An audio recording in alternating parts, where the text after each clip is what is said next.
Hello बच्चों, let's see the question. An electron is placed in an orbit about a nucleus of charge plus Ze. It requires 47.2 electron volt energy to excite an electron from second Bohr orbit to third Bohr orbit. What is the value of Z?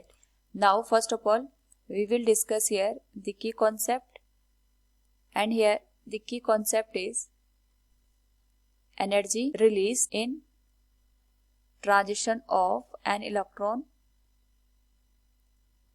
तो जब भी हम बात करें यहाँ पे electron एक orbit से दूसरे ऑर्बिट में यहाँ पे जाता है, उस पर्टिकुलर केस में रेडिएशन प्रोड्यूस होता है and the value of radiation is given by del E equals minus 13.6 electron volt Z square multiplied with n final square minus n initial square. तो हमारे पास यहाँ पे जो इलेक्ट्रॉन है वो सेकेंड ऑर्बिट से थर्ड ऑर्बिट में जंप कर रहा है, so it will be minus 13.6 electron volt.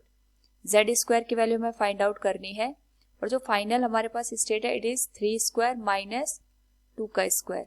सो अगर हम सॉल्व करें हमारे पास यहाँ पे जो एनर्जी रिक्वायर्ड आ रही है दैट इज 47.2 इलेक्ट्रॉन वोल्ट और ये हो जाएगा minus 13.6 electron volt multiplied with Z square और ये हो जाएगा 1/9 माइनस 1/4.